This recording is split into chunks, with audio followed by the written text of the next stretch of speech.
Welcome to Empower Her Radio, the podcast for healthcare moms who want to break free from limiting beliefs, build unshakable confidence, and step into the truest expression of themselves, both personally and professionally. I'm your host, Corey Wynn. I'm a wife, a mom, a doctor of physical therapy, and a peak performance strategist. Working with highly motivated women to transform their lives and inspire those around them is what truly lights my soul on fire. Each episode, whether it's a solo session filled with actionable strategies or an inspiring interview with a woman who has overcome significant obstacles, is designed to leave you feeling worthy and confident in the value you have to offer everyone around you. I hope you walk away empowered and ready to take that next step to lead your life on purpose. Now, let's dive into today's show. Hey guys, I wanted to pop in real quick with a special offer today. Everything that I do here at Empower Her Radio and in my private coaching practice, Elevate and Empower, is to empower and equip women, specifically moms, with everything that they could possibly need to live their dream life. So I want to give you my dream life blueprint today that can help you get started with that. Just head to corywynn.com/dreamlifeblueprint and you can find that in the show notes. All right, now back to today's show. I am so excited for our guest today because there's going to be so much real talk, vulnerability, and all things postpartum mom. And I think that we can all resonate. We can all learn something. So I'm joined today by Dr. Lynne Dipirro, who is a women's health and pelvic health physical therapist. And we are talking about all things that happen after you have babies. All Welcome things to the below show. the belt. Right? Oh my gosh. We were just chatting before we got started about the things that we all don't talk about, the things that our moms didn't share with us, maybe our moms didn't struggle with, but the amount of times since my daughter was born that she wanted to play tag and I didn't feel like I could run after her without having bladder issues or not being able to jump on a trampoline or sneeze. So, Dr. Dipirro, take it away. Tell us all things normal, not normal, you go. We all want to So, hear I it. mean, it's so true, right? Like you said, your daughter wants to play tag and you can't. And it is a very sad reality for a lot of women. And the saddest part is not actually how we feel inside about it. It's honestly what society has done to it, right? Society has made it something that's supposed to be funny.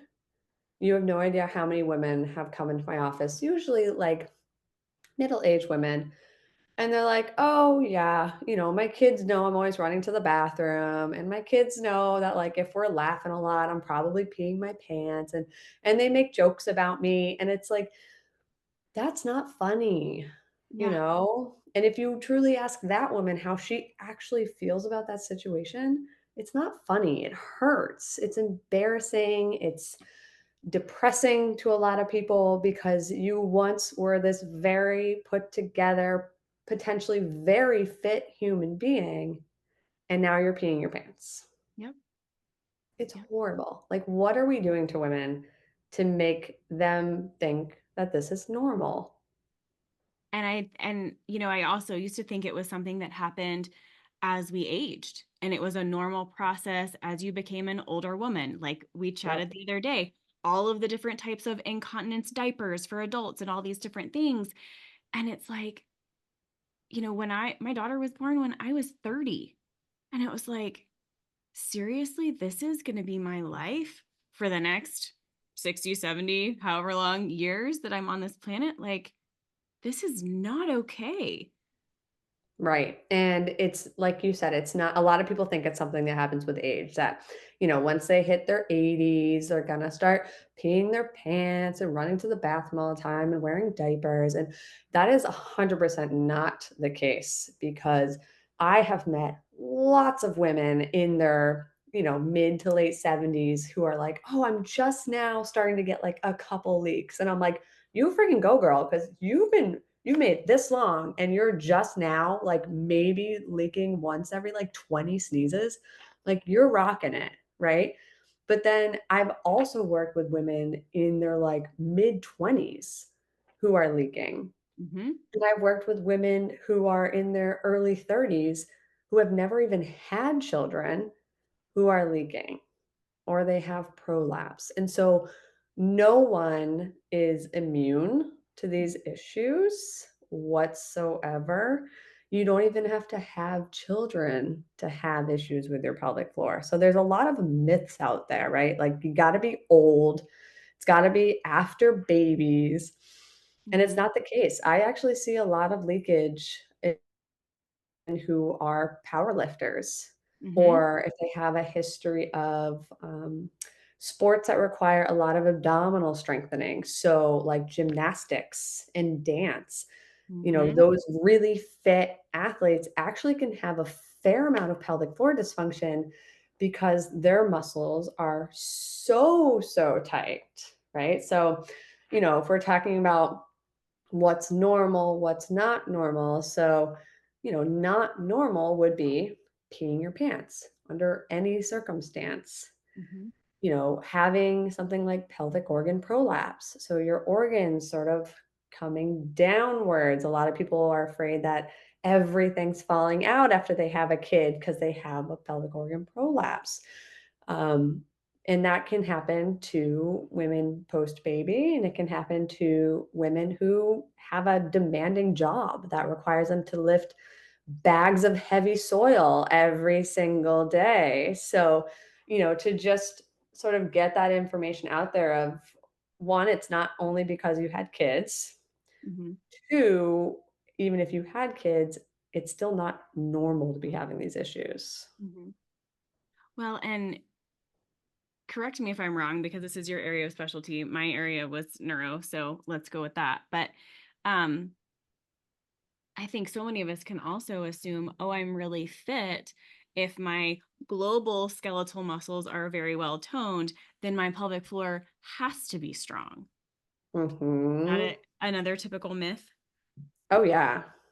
Oh, yeah, definitely. And just, even to add another layer to that, even if your pelvic floor is insanely strong, you can still have bladder leakage. Mhm. And that's what we generally see with people who are like, very active adults who were gymnasts or, so athletic in some sense. I have had women who come into my office and I do an internal exam and they have 5 out of 5 strength in their pelvic floor. Like literally the strongest pelvic floor you can feel, and they're peeing their pants.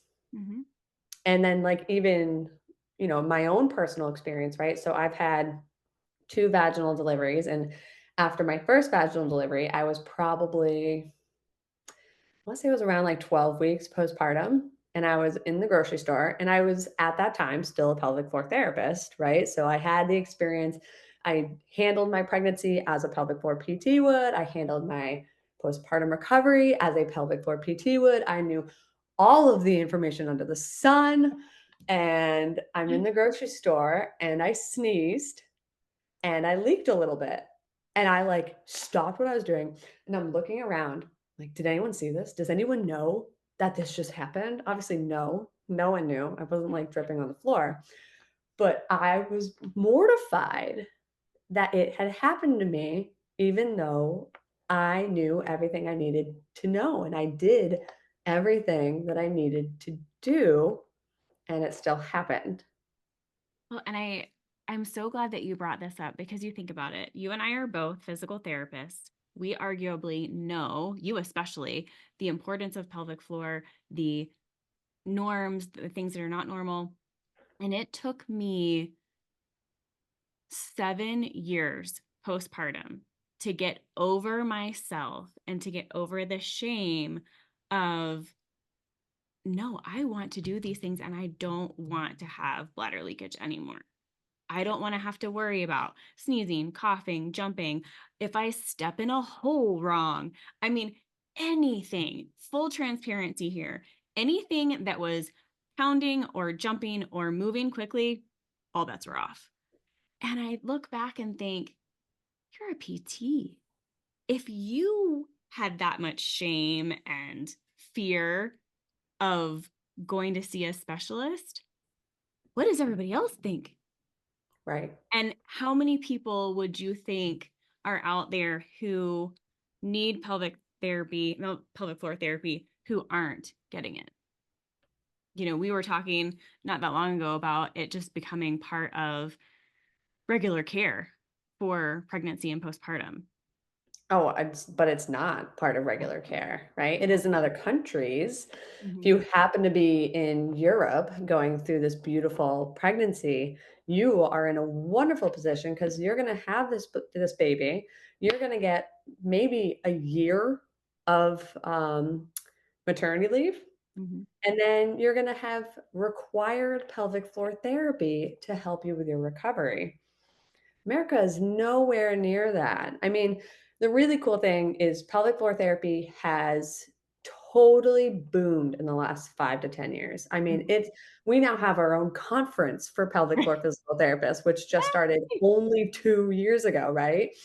And I mean, it's exploding right now, which is awesome.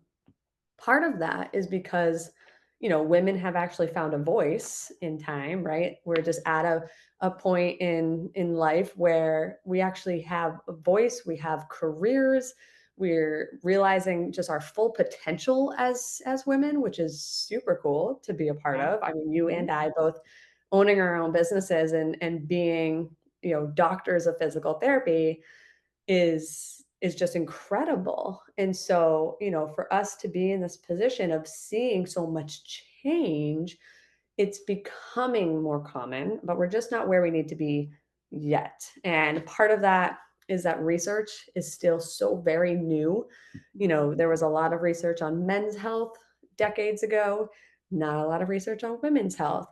A lot of, and for good reason, ethics committees don't want to allow any sort of research on pregnant women or mhm, recently postpartum women. There's a lot of risk with that. So there's still so many unknowns, mhm, but there's becoming a lot more. We're getting so much more research to support what we're doing as pelvic floor therapists to make us better at what we do. Um, and there's a lot more women who are just finding it on their own, which is cool. Like social media has made PT, pelvic floor PT massive because everyone's on social media. You get pregnant, you automatically start looking up things to do with pregnancy. You come across something about pelvic floor. And so a lot of people are starting to come across it on their own. mhm. But again, their doctors aren't right off the bat, like, suggesting it. I actually still have women, which I mean, I know in my heart we're gonna get to a point of where it just becomes regular care. But I have women right now who, during their pregnancy, find out about pelvic floor therapy, and they go to their doctor at their 6-week appointment, like, after they've had their baby, and they say, "Hey, I'm thinking about pelvic floor therapy. What are your thoughts on that?" And more often than not, the doctor goes, "Nah, it's not really necessary. Like, you're Mhm. fine. You don't really need it." And it's so annoying. Oh, Like, yeah.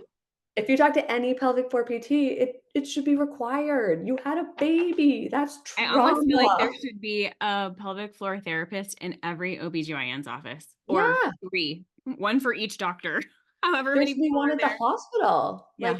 at the hospital to talk to you before you even leave and be like, Mhm. "Hey, this is what happened to your vagina. Like, Right? this is what happened to your abdominal wall.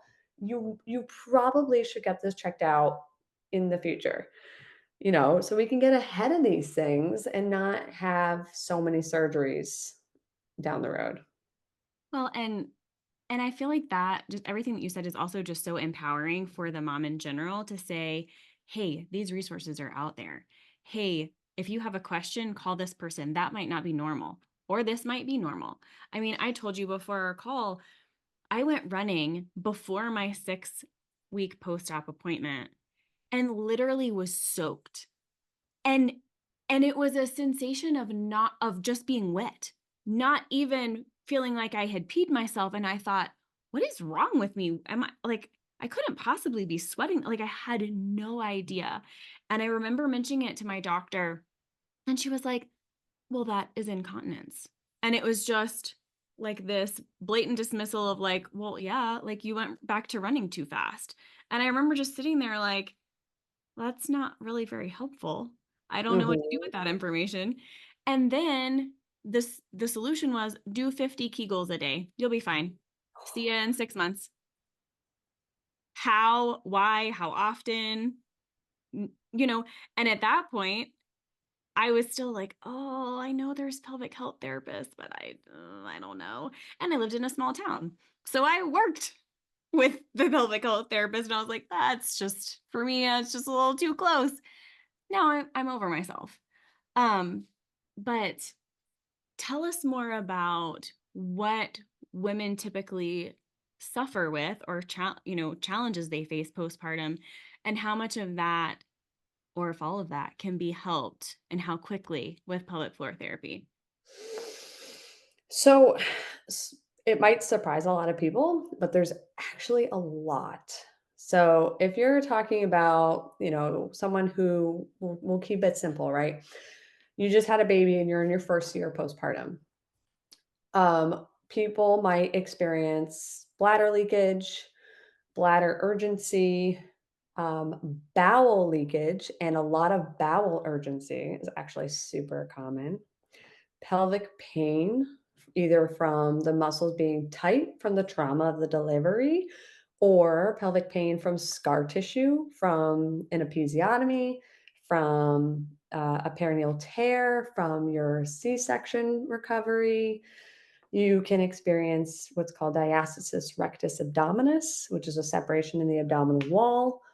And then a lot of like general orthopedic issues, right? Like you went from supporting your regular body weight to now holding a baby like pretty much 24/7.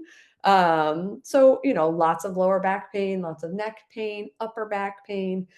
So there's a lot and the severity can range. I've had women who have a little bit of leakage in the beginning and it goes away after 12 weeks. Like beautiful, perfect, you're golden.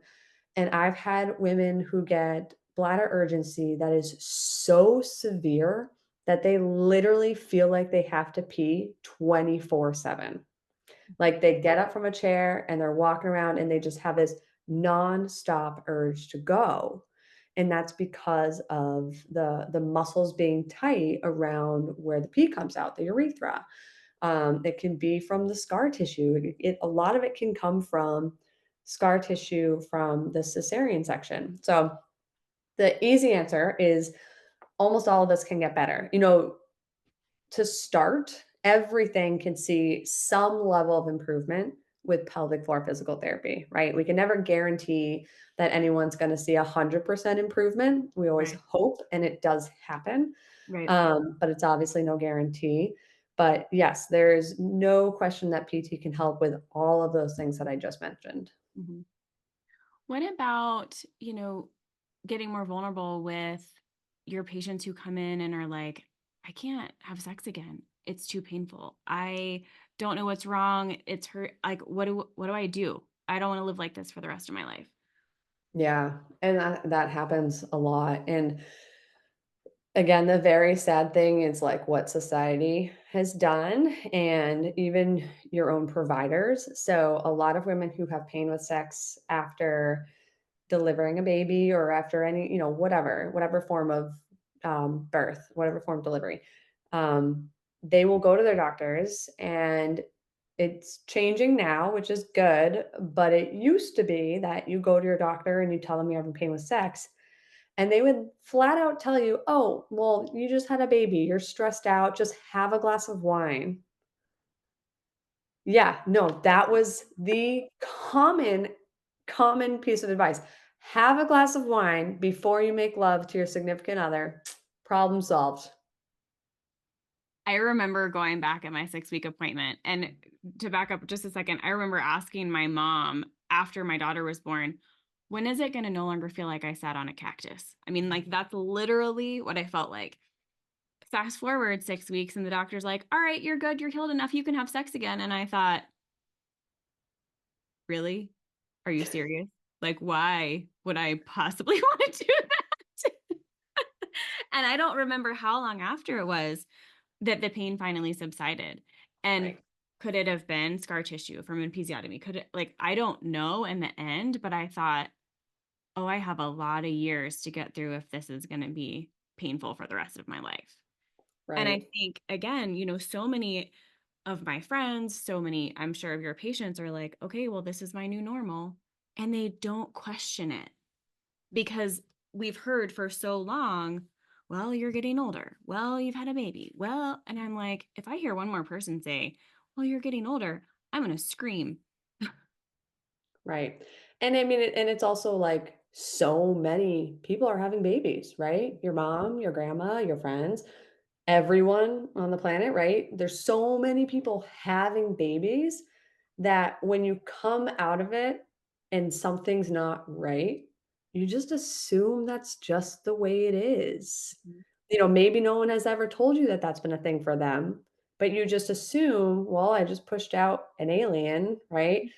This is probably just kind of how it goes now, I guess. Mhm. And then you just sit in that isolated Mhm. for decades, just assuming, I don't know, no one said otherwise. So Right. you just assume that's how it's supposed to be. And it's really sad. And when it comes to the pain with sex, a lot of doctors will tell their patients that it takes a year. Takes 6 months to a year for sex to no longer be painful. Mhm. And I think, from a PT perspective, I think that makes sense with no intervention, Right. right? No intervention. You just sort of go about your way, 6 months to a year. Yeah, with enough basically massaging, right? From penetration from intercourse. That's technically massaging that area. It'll probably get better. You'll kind of get desensitized. You'll probably find positions that are a lot more comfortable and you just sort of like make it work. Mhm. Um, but it's like still not good advice, right?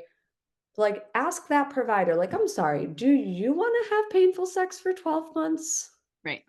Like, does that sound enjoyable? Is that good for you and your marriage Right. to have pain with intimacy for a year? Maybe, right? Who it might not get better in a year. More often than not, it won't get better Right. in a year.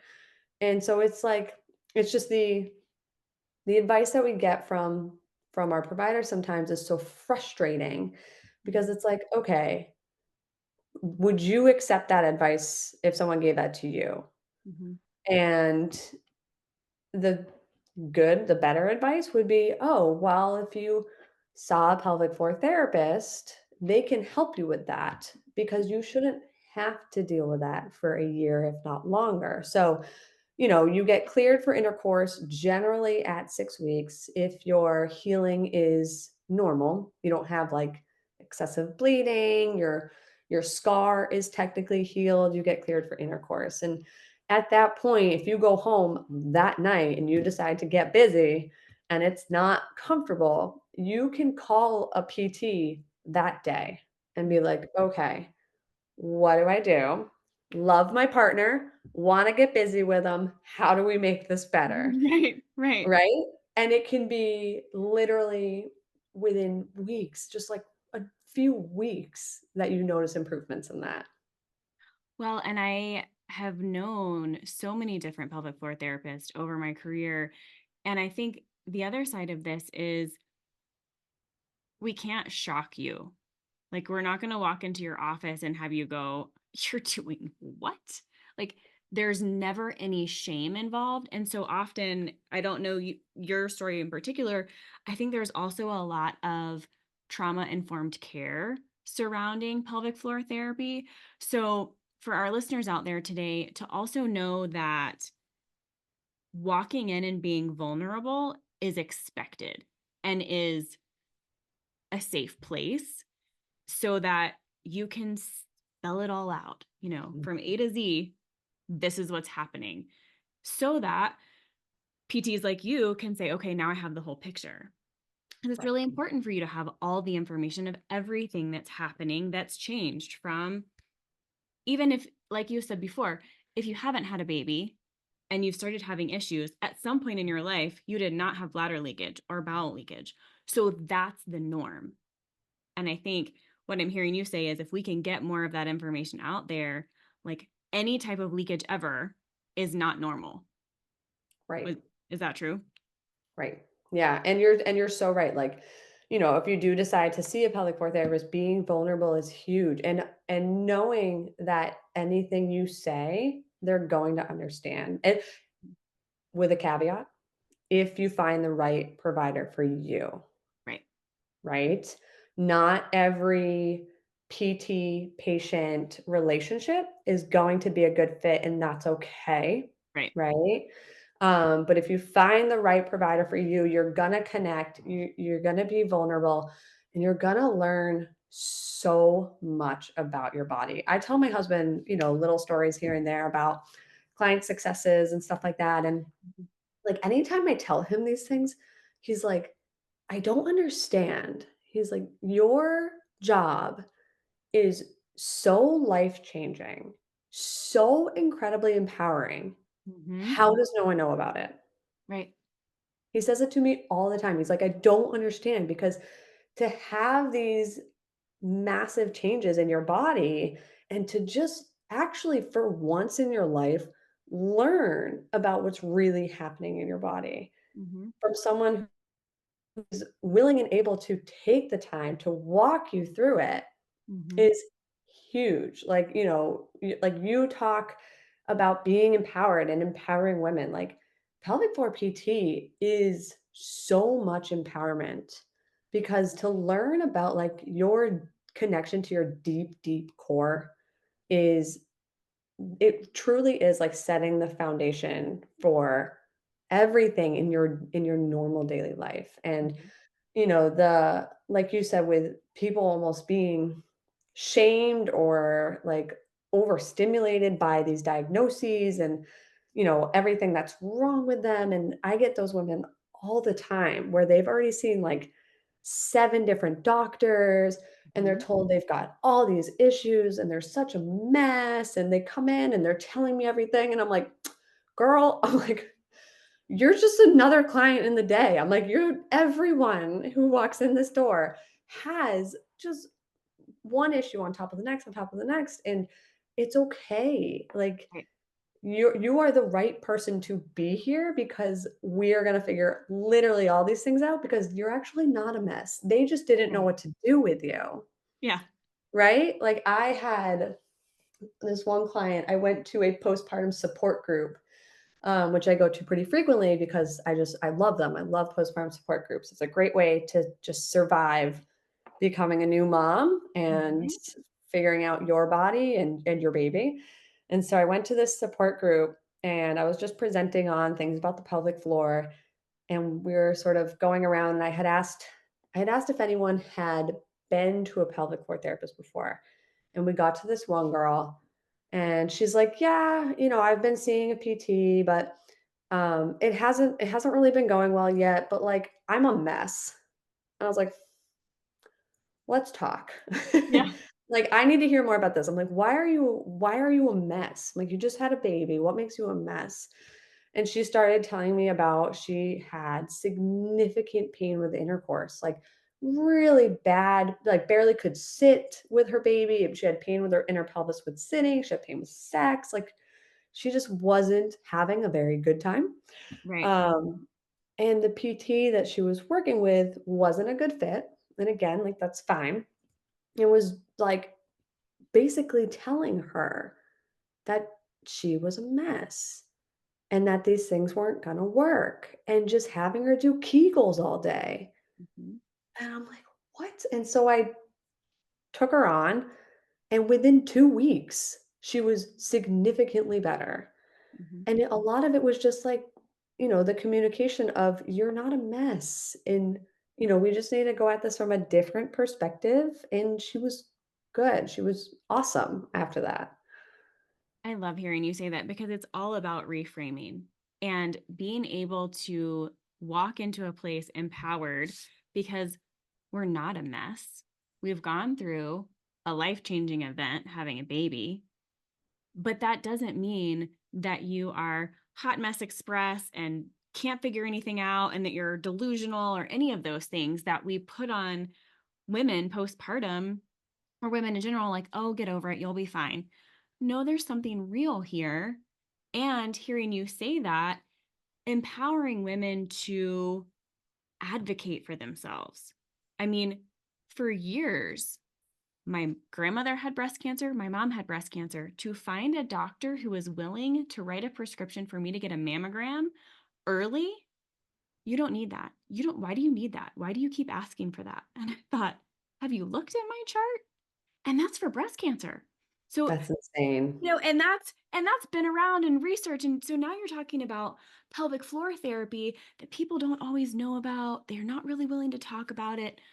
But what it really comes down to is a quality of life issue. Sex is a quality of life. Holding your baby without pain is quality of life. Getting back to whatever brings you joy, exercise wise, is quality of life. Right. And for somebody like me who was too scared to go see somebody till like 7 or 8 years later, what do you say to that person? Are you able to get that person back to where they want to be? Or like so many of us, well, it's you're too old. It's been too long. It's too late. Yeah, I Mhm. hear that all the time. I will say, like, there's always a tiny hint of regret in women when they come into my office, and it's Mhm. always because they didn't find it sooner. Uh-huh.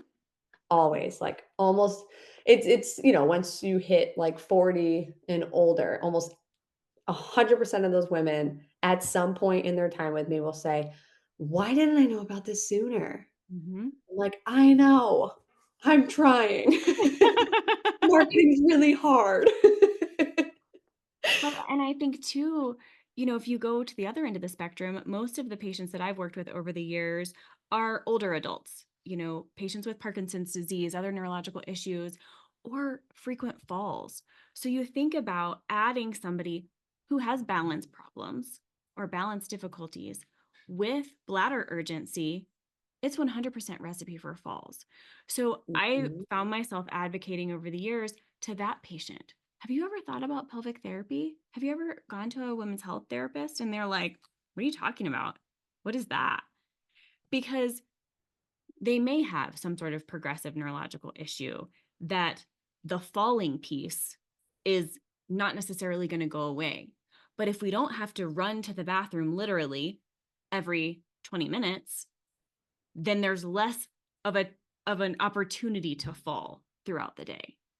Right, and you and I both know that bladder incontinence is one of the top, like, either number 1 or number 2 reasons that people end up in a nursing home. Mhm.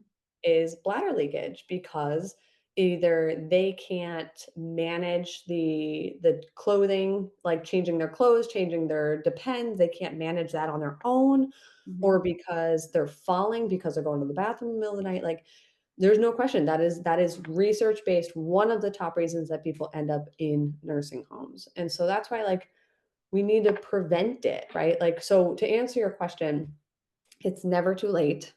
I Mhm. have worked with women in their 80s. I've actually seen people in their 90s Mhm. for, pelvic floor issues. And is it a little more challenging to see improvements? Yes, there's definitely a little bit of an extra challenge there, but is it possible to see improvements? Yes, absolutely, no doubt in my mind.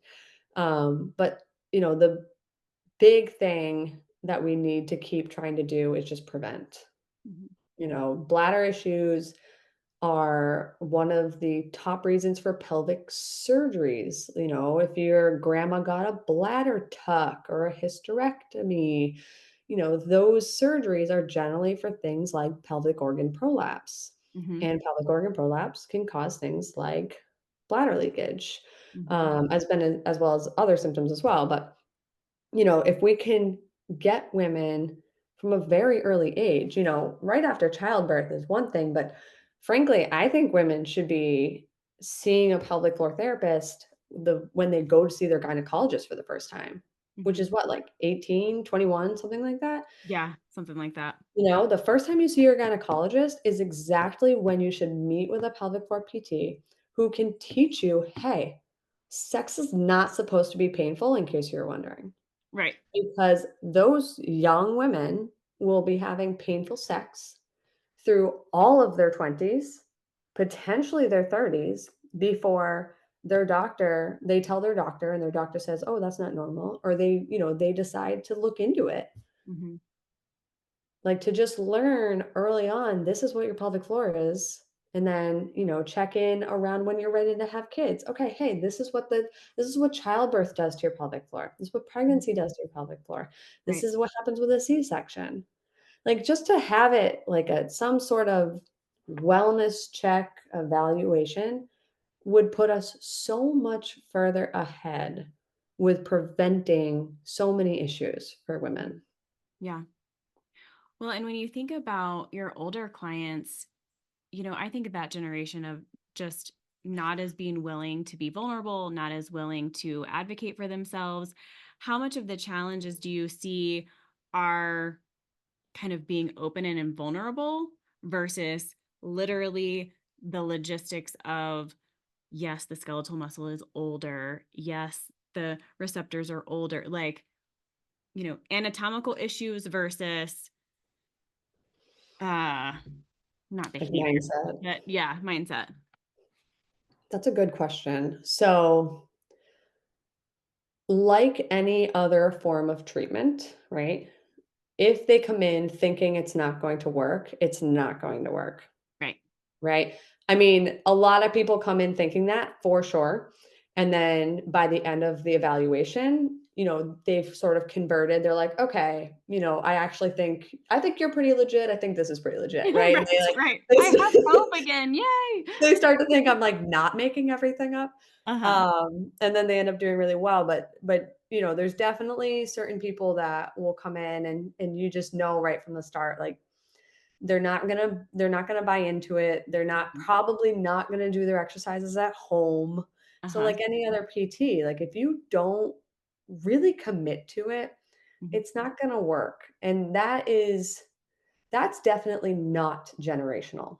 Right. Definitely Right. not. I actually get boatloads of women in their, like, 30s who just don't get the work done, you know? Mhm. Mhm. But I've got lots of really awesome, like, postmenopausal women who are like, "Hell yeah, my kids are out of the house. I'm ready to focus on me, like, this Uh-huh. is my time," Uh-huh. and, like, they put in the work, and they're awesome, and they see so much improvement. So, mindset-wise, I think the generation doesn't matter. It's more of just their personality and whether or not they Mhm. are truly ready to fully Mhm. invest, and it might not be then, it might be later, but anatomically, physiologically, that's definitely a challenge as you get a little bit more later in life, like your 80s, I would say, is definitely where that becomes more of a challenge because the great thing is people are staying fit for so much longer now.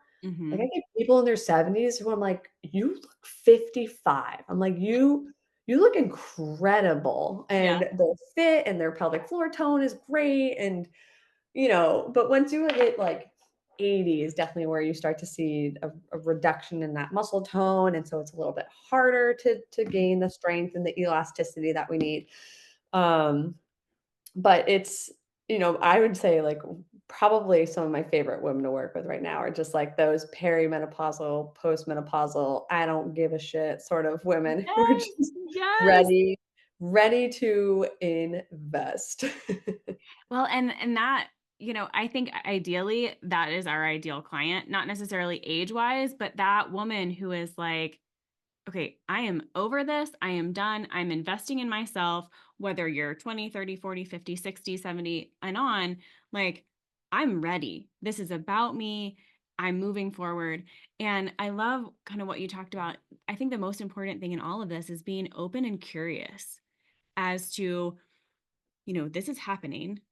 I'm not loving it. Maybe I don't have to live with it. Right. Yeah. Exactly. Well, and I know we're getting close to our time, but I just want you to have a chance to talk about this course that you're promoting and launching. I'm so excited and to tell everybody about that. So take the floor away. So this is something that has been a long time coming, and I honestly think it's like probably the most exciting thing that I've done in my career, because of what we've been talking about, of where like the information is just not there. The advice to seek PT is just not there in America, and after you've had a baby and whether vaginal delivery or C-section, there's so many unknowns between being sent home from the hospital and that Mhm. 6-week follow-up of where you're all of a sudden like clear to exercise and Right. clear, yeah, right? Like, what does that mean? And, clear How to am I have supposed to do sex, that? right? So there's so many like, and 6 weeks is a long time, right? Mhm. A month and a half of just like trying to figure out your recovery on your own. Uh-huh. What can I do? What can't I do? Am I supposed to be holding my baby? Can I hold my baby? Can I go Mhm. for walks? Like, there's so many unknowns and it's horrible. So, I'm creating an online course for women who are very recently postpartum to help them through those first 6 to 12 weeks of like, okay, week 1, this is what's safe. This is the education that's going to help you heal. Mhm. Here's some basic exercises you can try.